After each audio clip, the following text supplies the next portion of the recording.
YouTuber Spotlight, YouTuber Spotlight, YouTuber Spotlight, oh yeah! Hello guys, and welcome back to YouTuber Spotlight, and today we'll be looking at Nagidal146. Yeah, that's right.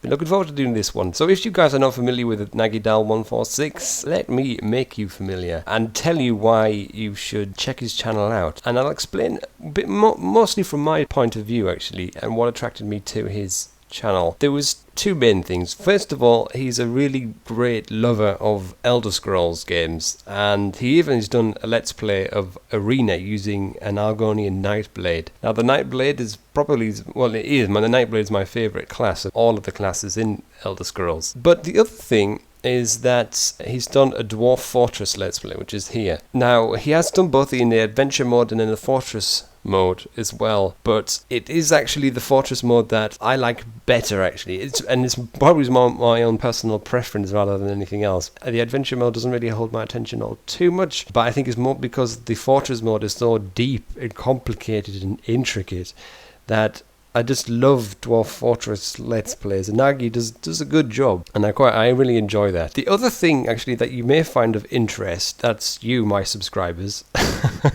is the Skyrim Let's Play, because I know an awful lot of you really like Skyrim. He's got a Khajiit Thief Skyrim Let's Play. He's got over 400 videos in there, so that should be of interest to you.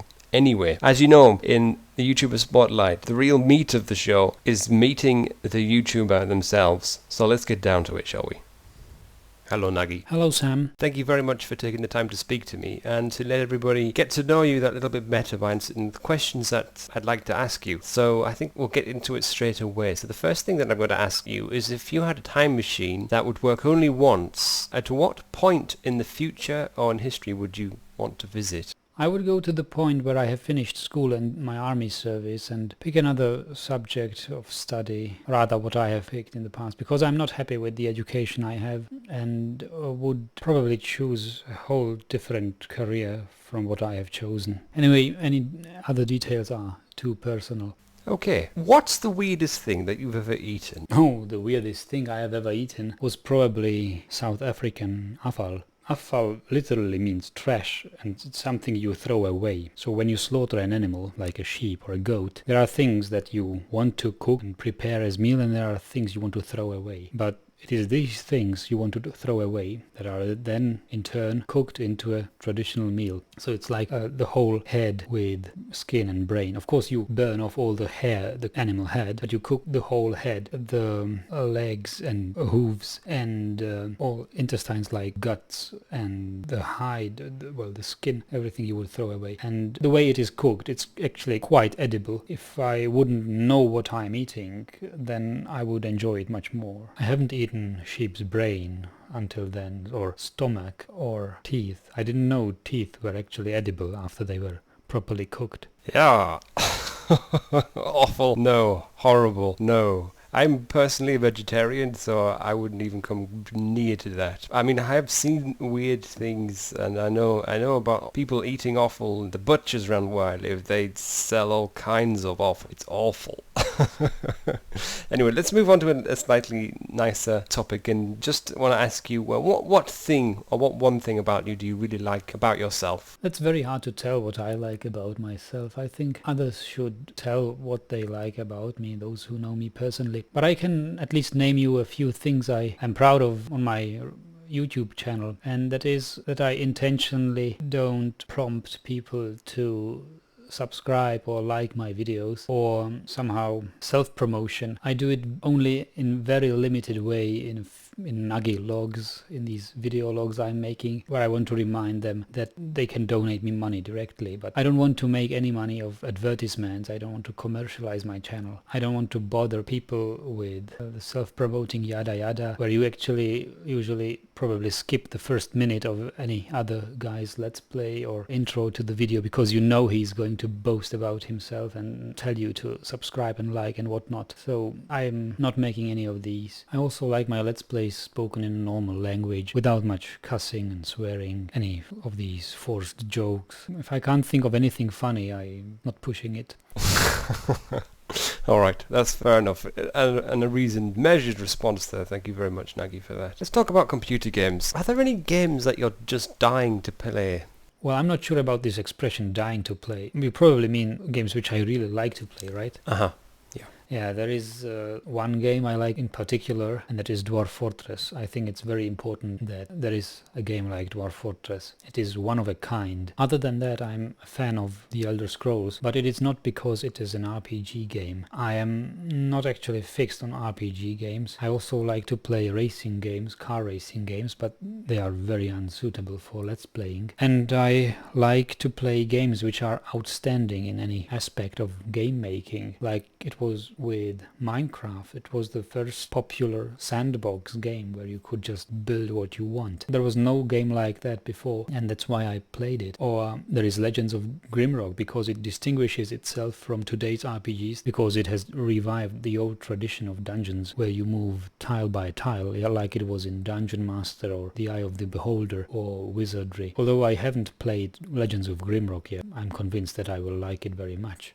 We have very similar tastes, you and I, Nagi, when it comes to games like that. In fact, all of the games that you highlighted are things that I have played and have enjoyed. In fact, currently doing a Let's Play of Legend of Grimrock myself and finding a thoroughly enjoyable game. Anyway, let's move on. Let's talk about you and your channel. Initially, what inspired you to start making videos in the first place?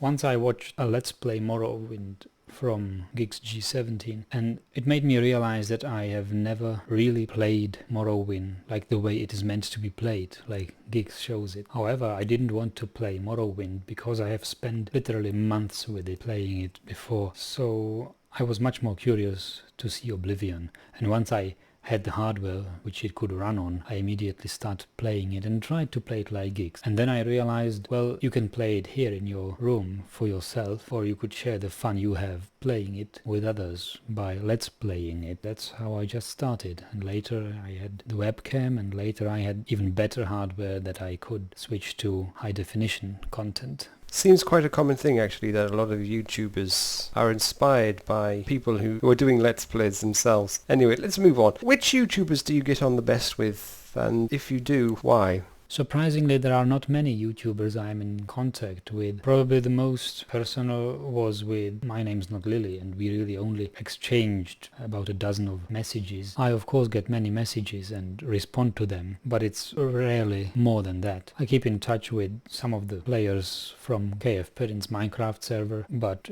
that's about it. Okay, I think everybody gets on quite well with My Name is Not Lily. So how do you choose what you cover on your YouTube channel? As I mentioned earlier, it's the games where I think that they are somehow noteworthy, that they have something exceptional, there is something unique about them. Or it is games I have played in my childhood, like is Arena or Warlords 2. But it is always a game I personally like.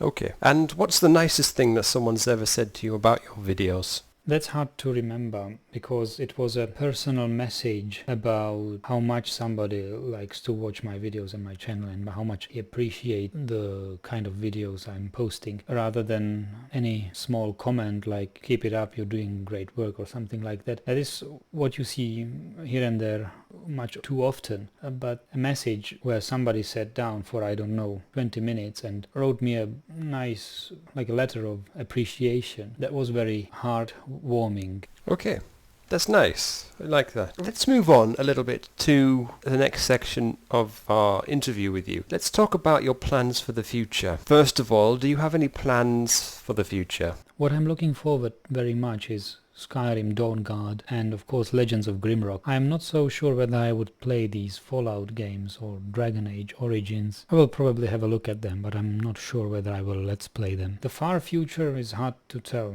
There will always be some kind of a new game which will be exciting, and I will try to keep up with the current games. Alright, and what hopes do you have for the future of your YouTube channel?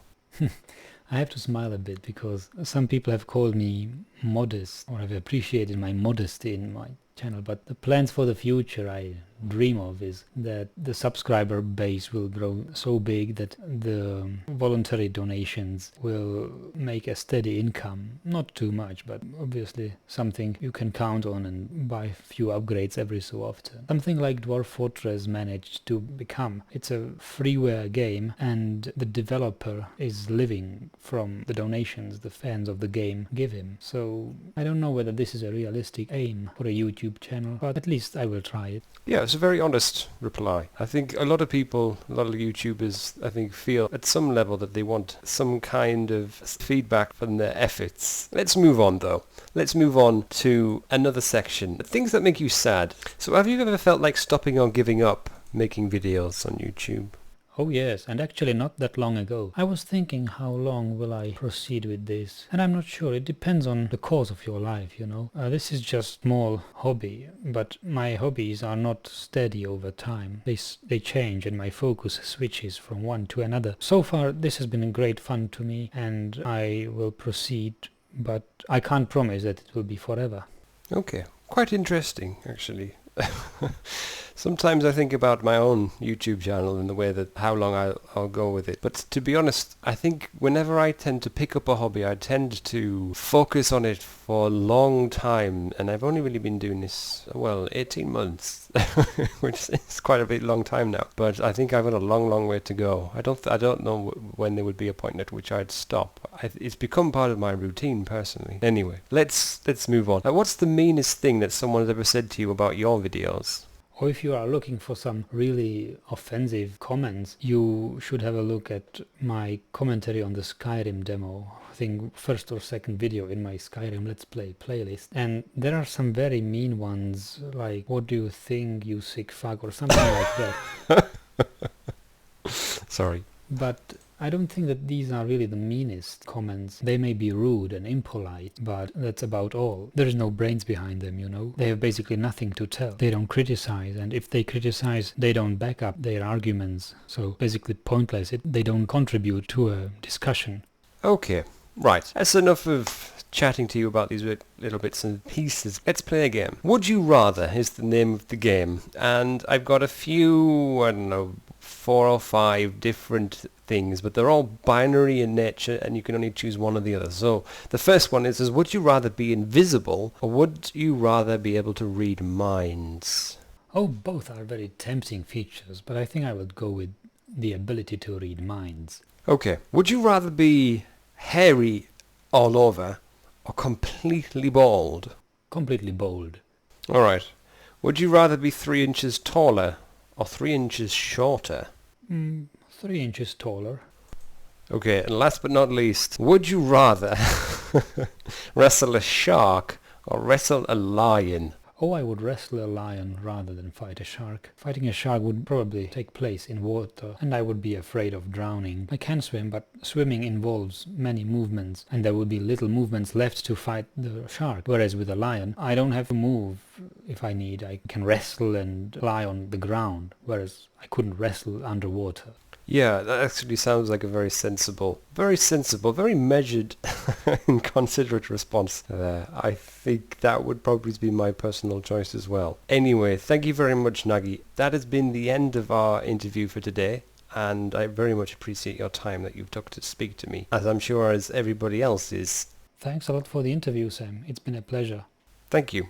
Goodbye. So there we go, that was Nagidal146. I hope you enjoyed the episode, and I hope you enjoyed the conversation that we had with Nagi. But when we come back, guys, there'll be another YouTuber spotlight, and there'll be another YouTuber for us to get to know just that a little bit better. But that'll be for then, man, that's not now. So until then, guys, stay safe, take care of yourself.